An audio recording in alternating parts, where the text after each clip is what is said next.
Yeah. No front number.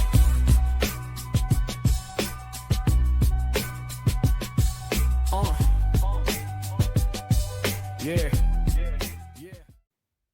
Welcome to another Live Unashamed episode. I love Chris. Live Unashamed episodes. I am welcoming you to this episode. Woohoo! And I welcome you, Sam. Thanks, man. So what are we talking about today? Forgot what our subject was. What are we talking about? What's the title? Finding your own recovery. Finding your own recovery. Finding your own recovery. That's what we're talking about. Sweet. We can't even find our topic. We must have been recording for 4 hours already. Maybe we have been. So finding your own recovery. So we had Mason here. He's just helping us out with some of the stuff that we were doing here, and we were wondering, like, what episodes do we want to talk about in Live Unashamed? And he was like, well, I know that there's the way that Chris recovered, there's the way Steve recovered, and there's James's recovery, and he wanted to know what his own recovery is. Yeah. So that's where we're at, is just finding out, what is our recovery? What does your recovery look like? And how is it different than my recovery? Because what may work for me may not work for you. Yeah, I find it interesting as you describe a lot of the things that have worked for you, Chris. My approach initially was very different, and I felt like I wasn't able to get up off the ground without a couple key concepts that it didn't become important for you until much, much later, trauma and some of those other things. And I've noticed that kind of be the theme of things. I like what Steve had to say in our episode about the Unashamed Recovery Guidebook. He talked about the people in the different camps, because what will happen a lot with either therapists or people who have been in recovery is they'll advocate for one specific way that they've done things.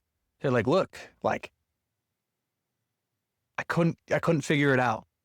I went to all these different therapists and I tried a million different programs, and finally someone told me, hey, you've been trying this for a long time and nothing's working. Maybe you have some trauma. And then, like, light bulb, that changes everything. They go deal with the trauma and something changes. Then you got the church people and they're like, look, when Jesus came back into my life and I finally figured out who he was, it wasn't this shameful thing that I thought, like, oh, he's disappointed in me. But when I actually realized God loves me, that changed everything. And then, so those are the people in the church camp. Right. And you've got the people in the 12 steps camp, and they're like, dude, when I got in the steps, bro, everything changed. You just got to work. Because what's that saying in the 12 steps? Work it because you're worth it, or whatever. Oh, yeah. Totally.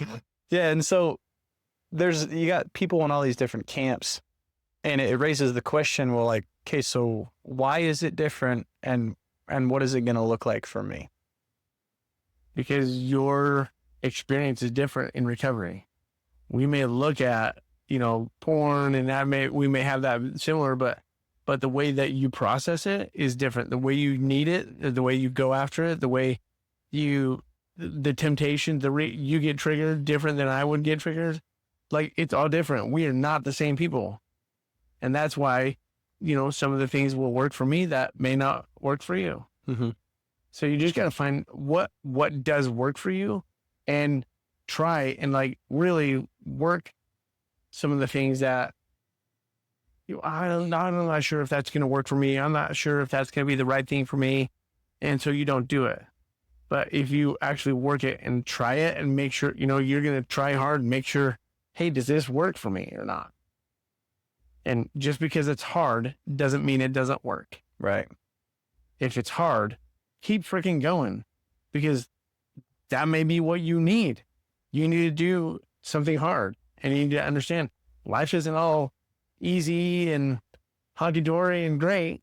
Recovery's freaking hard, but we also make it hard too. Yeah, it's interesting too. I something that I hear Steve preach a lot, and a lot of the therapists I know, they're like, hey, look, if you've been, they say this from the first thing, like, if you go to a therapist and you don't feel like you've made significant improvement, and you've been with them for a while, or even from the first lesson, if you don't feel like their worldview matches up with yours, and you don't feel like you can know in one session if a therapist is going to be the therapist for you. Right. Right? Be careful. I mean, because you could take that and you could use it to manipulate it and be like, well, that therapist has things that are too hard for me. It's not about hard, like you were saying. Totally. It's about, is this working? Right? Does my own intuition and like the spirit of God tell me that, hey, like this is right for me. I can tell that this is going to be a good landing place for me. So, see, and I've always had a hard time with just the one therapist, one time going to the therapist kind of thing. yeah. And only because it's hard to know in that the very first session. Mm-hmm. You might feel a little off. So what would you recommend? Go a couple of times and just kind of get the vibe of what that's like. Mm-hmm.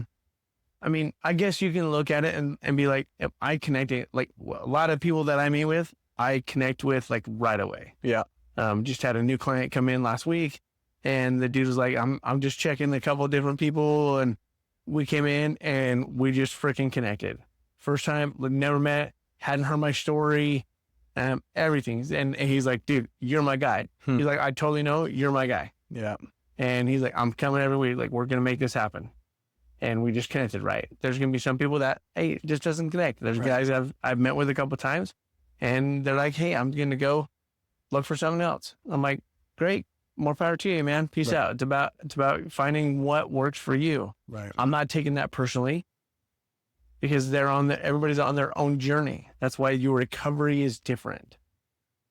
Yeah, it's also something I've realized is it can be difficult to. Truth is not variable, right? So it's not like, oh, this is my truth. What's true to me? It's like, what has been true of my experience? How does my experience, what do I need to heal from in my experience, right? So we're not bending truth. We're not changing the principles. It's like, how do they apply specifically to you?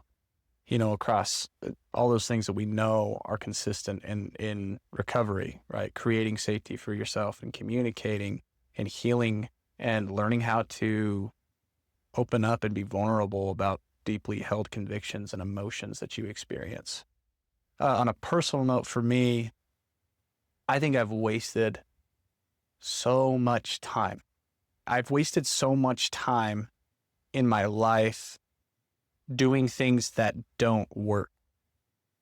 And that's been something that's held me up years in recovery, because I would just go to this thing. I kind of had this belief that if I was just working harder, this would work. Or and really yes, I would work hard for a while, and it would be like, I would make marginal progress. And what I found after a time is, it wasn't the work. It was that I hadn't quite identified what the actual root of the problem was. Right. And so I trying to manage the symptom, not the actual problem. And I've had to stop myself with people, because sometimes they'll be like, hey, dude, so this isn't working. I'm like, it's the trauma. I'm one of the guys in the trauma camp. I'm like, bro. Right. I never was in the trauma camp before, because I didn't deal with trauma until 3 years ago. Yes, and so you were able to, explain 14 years of sobriety. Explain what worked finally for you that was different than maybe for me. Because I'm a trauma dude. I didn't make any progress until I went to that first Warrior Heart boot camp, and I did my 4-step inventory, and I went to a good therapist. You've done a ton of trauma work, right? Which is awesome. So you can understand a lot of it. Mm-hmm. But you just haven't made a choice yet. Yeah, so that's the point where I'm at in my recovery right now. I have to make some really hard choices, and that's been the thing that I'm tackling. It's something that you've gone to enough therapy, you've gone to enough coaching, you've gone to a bunch of people. You've been doing a podcast with a bunch of other dudes, right? And you've learned a lot of stuff, man. Mm-hmm. But it's just going to come down to you when you're in the moment, when that temptation is there, and you feel it in every fiber of your being, that you're going to go and act out. But instead you choose to go to your system. You choose to go to connection with God. You choose to remove yourself from the situation, and you walk out the door, so that you're leaving your phone, you're leaving your laptop, and you're walking out the door and going for a walk. You're going for a hike. You're doing something different, something different to take you out of the situation that you're in. You're doing something different to break the addiction cycle over and over again. Right. Yeah. And that's what's interesting about this is I feel like when I would try those things early on in recovery, I'd be like, okay, sweet. I would have all these systems in place, and I would have these really funny swings where it would, because a lot of that was based in shame. So I would get frustrated about what else I wasn't doing. And I went to really big extremes, because now you got to be perfect. Right. And so that was like, I think if I had tried this kind of approach, well, I did actually, I shouldn't say if I did try this kind of approach many, many times, where it was just like it was the try hard gospel. It was the, what am I not doing? What can you just, I would ask people all the time who knew therapy. I'd be like, just like, I was looking for the secret sauce. I'd be like, well, can you just give me a checklist? I would almost say that like all the time. I'd be like, well, you just tell me what the things are that I need to be doing. I'm going to go do them. And what I didn't realize is underneath a lot of that was the kind of a misunderstanding that the reason why I was going back to porn over and over and over and over again was because I felt like I wasn't good enough, because a lot of my trauma and shame surrounding not doing enough, not being enough, was causing me to try to numb out. Yeah. And so you got shame scripts, you got all these things, and you got to find ways to manage the shame. Yeah. And so until I took a step back and I actually went and tackled the shame and I tackled the trauma, I felt like I was in this space where nothing worked. And I had these experiences in my life where I was like, I had to sit down and think about it and be like, okay, like, that thing did not work. That thing did not work. That program did not work. I don't think it was because they weren't helpful programs. I think it was because it wasn't the space in recovery that I was in. Totally. Right. And so now I am in that spot now where I'm like, okay, I want to make some hard decisions. In fact, my acting out is impacting my relationship with my girlfriend in a really, really big way right now. That's so hard. And even in trying to navigate that, and, I've been getting longer and longer amounts of time that I've been getting clean. Even in that, though, there's still this hope that like she'll put more external pressure on me and it's going to solve my problem, because that's the shame that comes back over and over again. And until I step out of that, I don't make any progress. So that's been. So what are you doing to find your recovery? It's funny you say that, because I think you and I actually have done a lot of work around systems and things like that. Yeah. That has been, I think, initially a sore spot for me, because I'm like, I resist it so hard because I'm like, no, this is just trying hard. This is just the try hard, right? This is just the try hard. I've actually been implementing a couple things. The first thing that I've been doing is, well, there's some nuance to this. The first thing that I've been doing is taking time every single day to talk to someone about how I'm doing. Sweet. And that matters to me. There's days that I miss that. I want to be super clear and unashamed about that, because I'm not where I want to be with that. But the nuance in that is that I don't go to my girlfriend every single time. In fact, a lot of times, most of the time I don't. I go to my brothers, because I don't need to go use her as the only way to fill that need for connection and create safety. That's just a repeat of all the things that I've done. The second thing that I've been doing is I realized that I have had a really, really up and down relationship with God for a long time now. Within the last year, I've known that, like, hey, something has to change about my relationship with God in order for me to be lifted in the ways that I want to.